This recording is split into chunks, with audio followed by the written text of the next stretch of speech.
Well, at first it made us awful mad over here because of what we're going through over here, and said it made us so mad we didn't know what to do, but said now we just ignore it because we know what we have to do over here, you know. And they saw a reason for our being over there.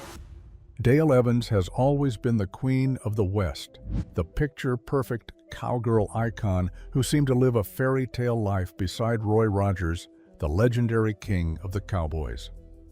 To fans, their love story looked untouchable. But behind the rhinestones, smiling TV appearances, and the famous happy trails, Dale was fighting a battle no one knew about. And in her later years, she finally began to admit something that took the world by surprise: the truth that her marriage wasn't nearly as perfect as the public believed, the life no one knew about. To millions of Americans, Dale Evans was more than just a movie star. She was a symbol of hope, a glowing cowgirl heroine who seemed to represent everything wholesome about old Hollywood. She sang, she smiled, she preached faith, and she rode into living rooms across the country like a shining example of what love and family were supposed to look like. And standing right beside her was the man the world adored even more: Roy Rogers. Roy was a cultural icon in his own right. He was the face of Western entertainment in the 1940s and 1950s, the cowboy hero who rode his golden Palomino trigger and became a role model for children everywhere. Parents trusted him. Kids worshipped him. Studios marketed him like he was America's real-life superhero.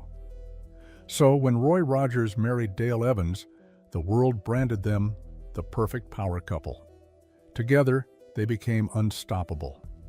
They starred in nearly 30 movies together, recorded music, toured, and later became the heart of The Roy Rogers Show, where they played the perfect ranch couple solving problems and spreading moral lessons every week. Their theme song, Happy Trails, became an anthem of comfort for generations, because while the public saw a love story written in the stars, Dale was quietly living a life filled with loneliness and regrets that never stopped haunting her. It took her a while to accept it, but she eventually admitted that there were parts of her marriage to Roy that felt emotionally draining. That even though she was married to one of the most beloved men in the world, there were moments when she felt isolated, like she was carrying the weight of the entire family alone while Roy's fame kept pulling him away. And for fans who believed Roy Rogers was the perfect husband, the idea was almost impossible to process. How could the gentle cowboy hero, America's golden boy, leave his wife feeling so alone? But once Dale started talking, there was no stopping her. As she grew older, she started speaking more honestly about the cracks in their relationship, and she revealed something that made people see Roy differently. Behind closed doors, Roy wasn't always the easygoing cowboy he played on screen. Dale hinted that Roy could be strict, controlling, even emotionally distant at times, especially when it came to raising children. And suddenly, the fairy tale didn't look so magical anymore. But even that wasn't the deepest wound Dale carried, because long before she became the Queen of the West, long before she ever met Roy Rogers, Dale Evans had already been forced to destroy her own identity for the sake of fame, and the secret she carried wasn't a small one. It was the kind of secret that changes a woman forever. For years, Dale Evans had been forced to lie about her own child, and she obeyed. Not because she wanted to hurt her child, but because she was trapped in a system where women were disposable and careers were controlled by men who saw motherhood as a scandal. So Dale smiled for the cameras while living a lie that broke her heart every single day. And when she later looked back on her life, she admitted that this deception became one of her greatest regrets. It haunted her for decades. It followed her into her marriage and even her faith. Because no matter how famous she became, no matter how much America loved her, she knew she had built her success on a painful illusion, and that's the kind of truth that can destroy you from the inside. The rise of Dale Evans. Before Dale Evans became the brand she is remembered as today, she was a young girl named Frances Octavia Smith, and her life wasn't glamorous at all. Heck, it was barely even stable. She was born on October the 31st, 1912, in Uvalde, Texas, and from the beginning, her childhood was filled with uncertainty. There was no Hollywood safety net, no loving spotlight, no fairy tale future waiting around the corner. Instead, Dale grew up in an environment that forced her to mature too fast, too young. She spent part of her youth living with her uncle, Dr. L.D. Massey, in Arkansas. And while that gave her some structure, it didn't erase the emotional instability that shaped her early years. And by the time she was barely old enough to understand what adulthood even meant, she was already trapped in it. At just 14 years old, Frances made a decision that would change her entire life forever. She eloped with a man named Thomas F. Fox, a move that would have been scandalous enough on its own for the era she lived in. But it didn't stop there. By the time she was 15, she was already a mother. She gave birth to their baby boy, Thomas Jr., who would later be lovingly nicknamed Tommy. Now, being a teenage mother back then wasn't easy. A girl like Frances wasn't seen as someone who deserved a second chance. She was seen as damaged, the kind of woman society whispered about. And the marriage she thought would protect her collapsed almost immediately. Within a year, it was over between her and Thomas. Frances wasn't just a teenage mother anymore. She was a teenage divorced mother, abandoned in Memphis, struggling to survive in a world that didn't care whether she lived or died. And that's when the real nightmare began. So Frances did what she had to do. She worked, she pushed forward, and she leaned into the one talent that felt like it could pull her out of the darkness: music. In the late 1920s, she began performing at radio stations like WMC and WWREC, singing and playing piano, taking whatever opportunities she could get just to keep food on the table. But even with her talent, life wasn't kind. It didn't matter how hard she worked. Her past followed her everywhere, and by 1929, her divorce was finalized. She was still young, still desperate for stability, and still trying to figure out how to build a life that didn't feel like survival every single day. So she did what so many women did back then when they felt cornered. She married again, this time to August Wayne Johns. And for a moment it probably felt like she was finally escaping the chaos, but it didn't last either. That marriage ended in 1935, proving that the stability she kept searching for was still out of reach. And by then, Frances was exhausted. She had already lived through more shame, judgment, and abandonment than most people experience in an entire lifetime. And she was still barely in her 20s. But what made her different from everyone else was that she didn't give up, because deep down, Frances Smith didn't just want a better life. She wanted a brand new identity, a version of herself that wasn't defined by scandal, teenage motherhood, and failed marriages. And that desire to reinvent herself would soon become the very thing that launched her into fame. But it would also force her into the cruelest lie of her entire life. By the time Frances Octavia Smith began getting attention for her voice, it became clear she had something rare, something that made people stop and listen. And while her talent certainly opened doors for her, Hollywood didn't hand out freedom without a price. In fact, when she finally got her big break, she was heartbroken to learn that she had to erase her very self for it. So here's what happened. Somewhere along the way, a radio station manager suggested that her name didn't sound like a star. Frances Octavia Smith didn't feel glamorous enough, marketable enough, or memorable enough for the bright lights of show business. So, just like that, she was given a new identity. Frances Octavia Smith became Dale Evans, and the name worked. It was sharp, catchy, and made her sound like the kind of woman audiences could instantly fall in love with. The kind of woman who belonged on a movie poster. Soon her career began gaining momentum. She landed work that brought her national recognition. She performed on major radio programs, including The Edgar Bergen and Charlie McCarthy Show, and eventually her rising popularity helped open the biggest door of all, a contract with 20th Century Fox. This should have been the moment her life finally turned into the dream she'd been chasing.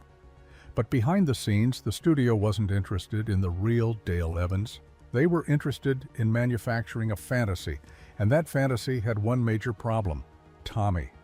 Because in Hollywood, especially in that era, being a single mother wasn't seen as admirable. It was seen as scandalous. Studios wanted their female stars to appear untouched, pure, and perfect.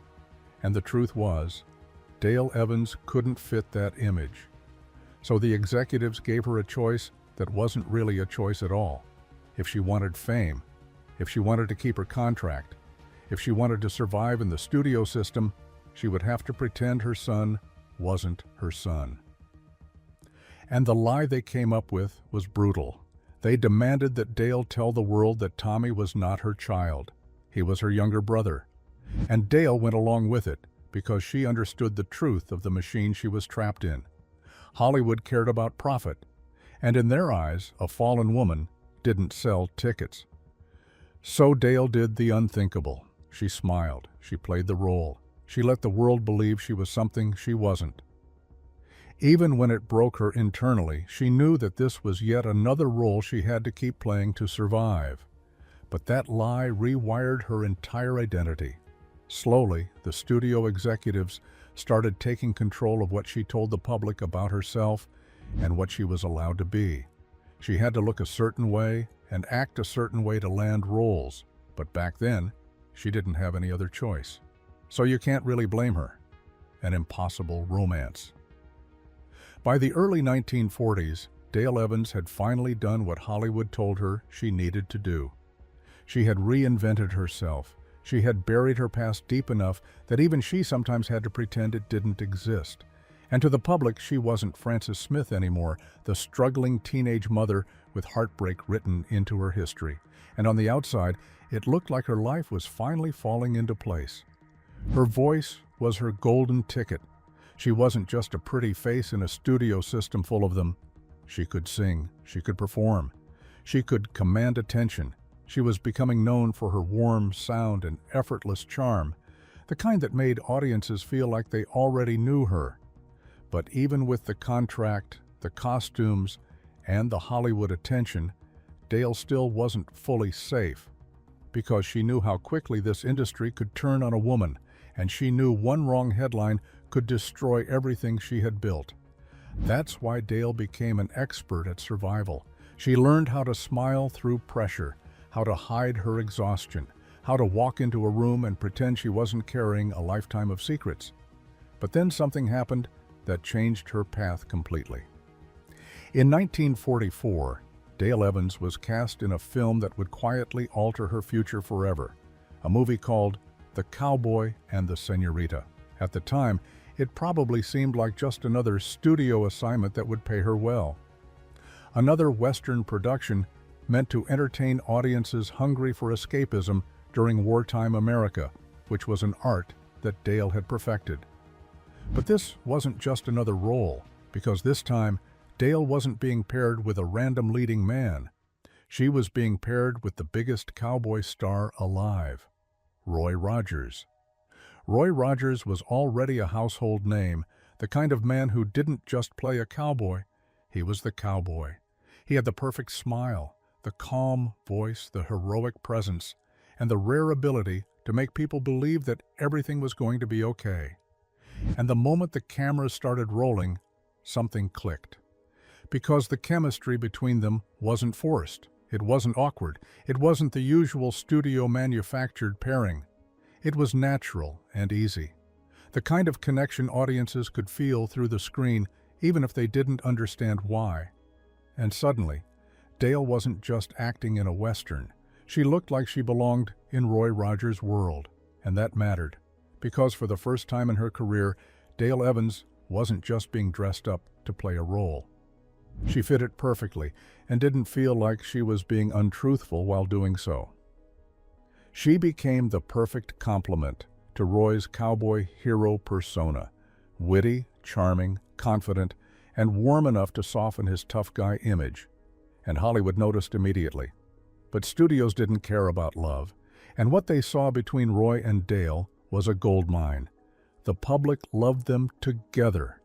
The pairing felt like lightning in a bottle, and from that moment forward, Dale's career became tied to Roy Rogers in a way she couldn't have predicted, because after years of being shaped, pushed, and controlled by the studio system, Dale was suddenly placed into a partnership that was written in the stars. But fate had its own cruel timing, because at that point, what Dale and Rogers wanted just wasn't possible. He was married, and so was Dale. Their connection was undeniable, but neither of them could openly acknowledge it, not without destroying everything, their careers and reputations. So, they decided to become friends, and maybe at first, that was all it was. But even friendship can become dangerous when there's something deeper underneath. And then, tragedy struck. A tragedy so sudden and heartbreaking that it would change Roy Rogers forever, and it would pull Dale Evans into his life in a way no movie script could ever match. An inevitable love. In 1946, Roy Rogers' wife Arlene died shortly after giving birth to their son, Roy Jr., who would later be known as Dusty.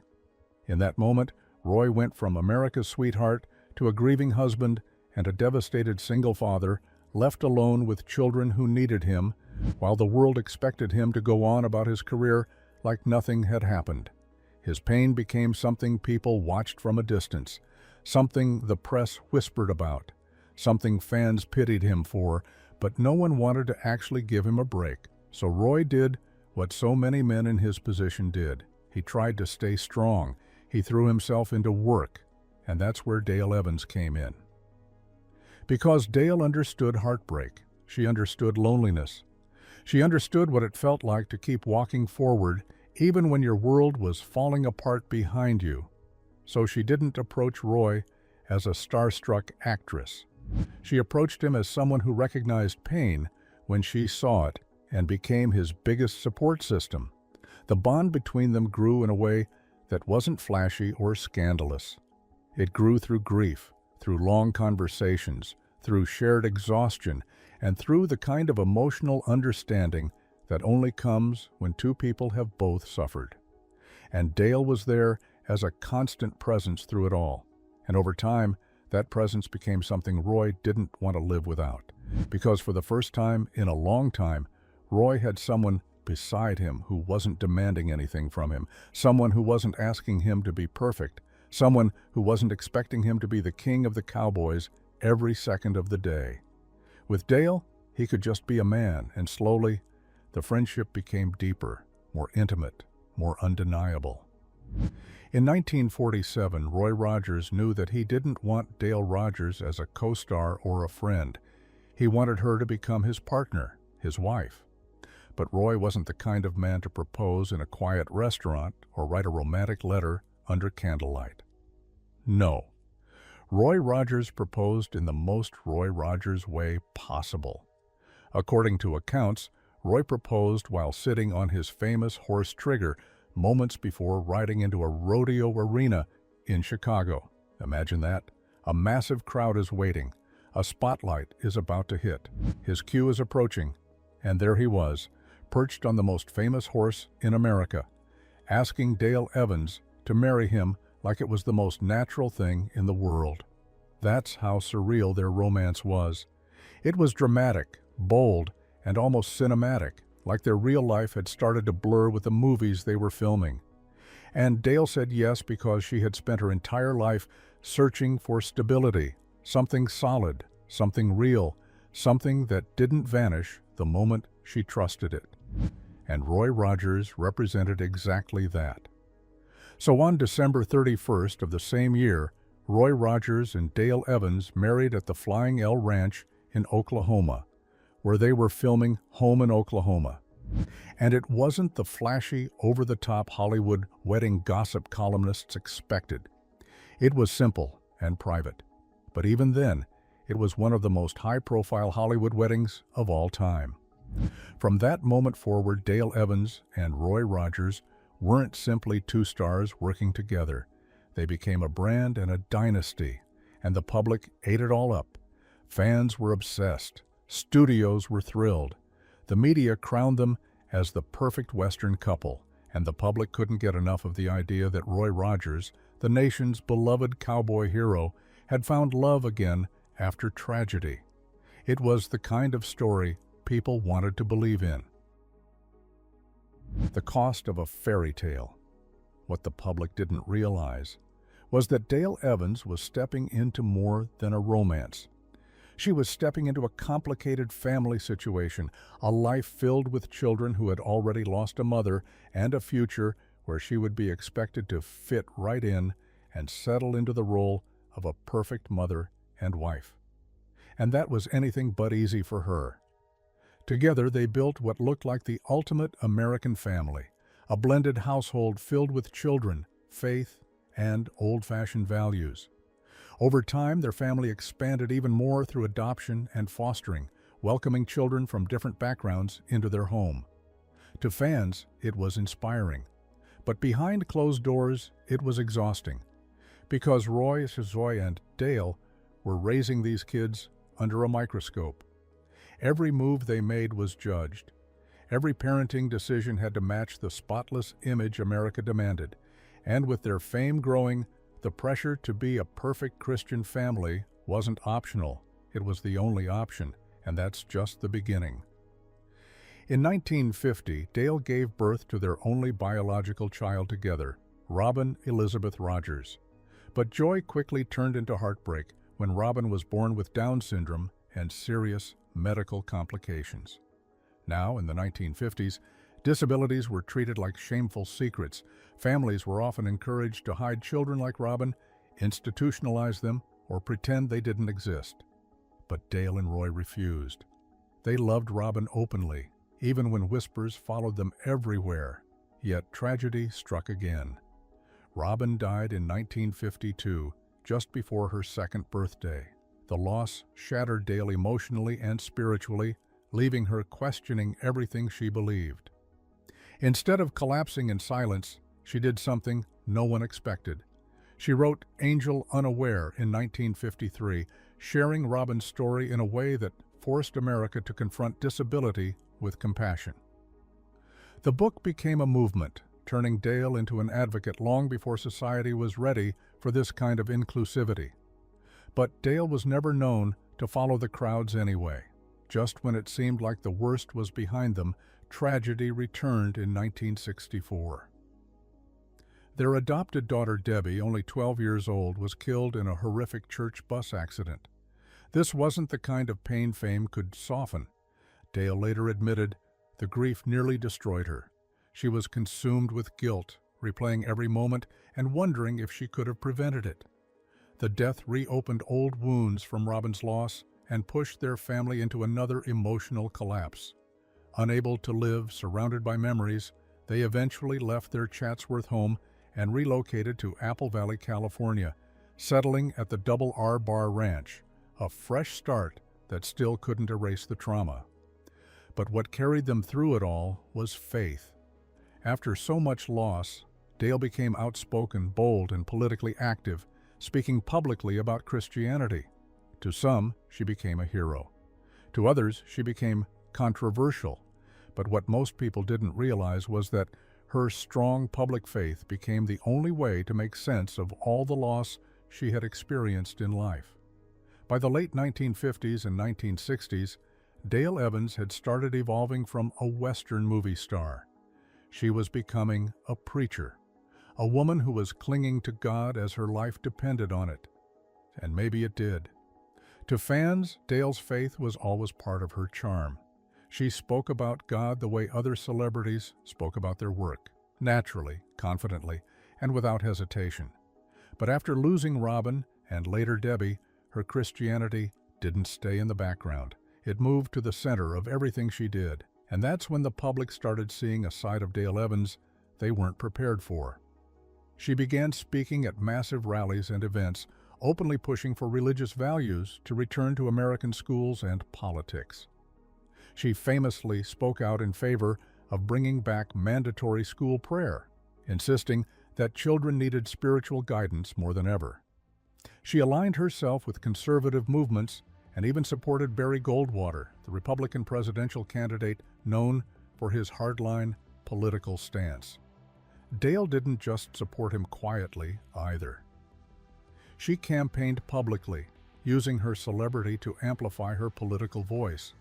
And suddenly, the Queen of the West wasn't just a wholesome cowgirl, but what most people didn't realize was that Dale wasn't doing this for attention.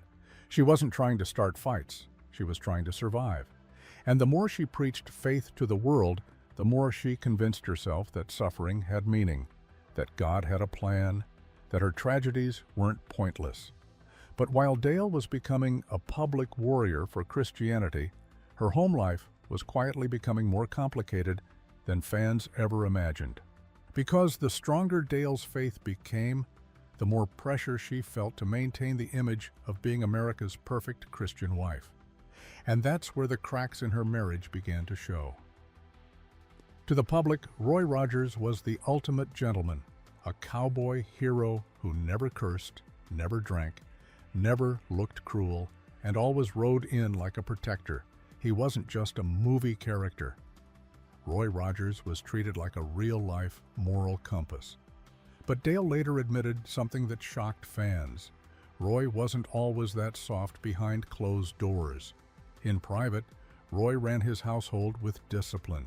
He was strict with the children, demanding structure and obedience, especially in a family that had grown so large. With adopted children, foster children, and kids from Roy's previous marriage, the home was constantly full, and Roy believed rules were the only way to keep it from falling apart. And Dale, despite her warmth, often found herself stuck in the middle, because she wasn't just a wife. She was a mother figure to children who were grieving, confused, and growing up in the shadow of fame. Dale was often left behind, holding the home together, while the world applauded the man who wasn't there to see the chaos. But Dale's honesty revealed the truth. Their marriage wasn't built only on romance. It was built on endurance, on faith, on sacrifice. She stayed even when it hurt, and she played the role America demanded, even when she was quietly breaking under the weight of it. Yet Dale never framed Roy as a villain, because she admitted that love and pain can exist in the same marriage. By the 1990s, the cowboy era was long gone, but Roy and Dale were still treated like royalty. They appeared on nostalgic programs, attended events, and remained beloved by generations who grew up watching them. The bittersweet goodbye. Behind the scenes, time was catching up with Roy Rogers. His health began to decline, slowly at first, then more noticeably. And as Roy weakened, the legend began to fade into something more fragile. An aging man who could no longer live up to the invincible image America had built around him. Dale became his caretaker in many ways. She stayed close, loyal as always, standing by the man she had spent more than 50 years beside. Then, on July 6, 1998, Roy Rogers died. And just like that, the fairy tale ended. For Dale, Roy's death meant losing the identity she had worn for half a century. She was no longer part of Roy and Dale. She was just Dale, all alone. And in the years after his death, people noticed a change in her. With Roy gone, Dale no longer seemed interested in protecting the myth. She began speaking more plainly about her regrets, her loneliness, and the emotional burdens she had carried in silence. Even her own children later confirmed that Dale wasn't afraid of the truth, that she believed people deserved to know that even icons suffer, even legends have dark chapters. And while she remained proud of Roy and their life together, she stopped pretending it had been perfect. Because perfection was never real. It was just a story people wanted to believe. After Roy's death, Dale's health declined rapidly too. By the time she entered her final years, Dale Evans seemed to accept that she had lived two lives. One life was the glamorous cowgirl icon the world adored, and the other life was the real one, filled with grief, guilt, loneliness, and impossible decisions. On February 7, 2001, Dale Evans died at the age of 88, only 3 years after Roy. Her family later said her final days were peaceful and that she expressed a deep readiness to reunite not only with Roy, but with the children she had buried, the ones whose deaths had shaped her entire life. The tragedy of Dale Evans' life is one of Hollywood's lesser-known chapters. What do you think about everything she has been through? Let us know in the comments. Thanks for watching. Thanks for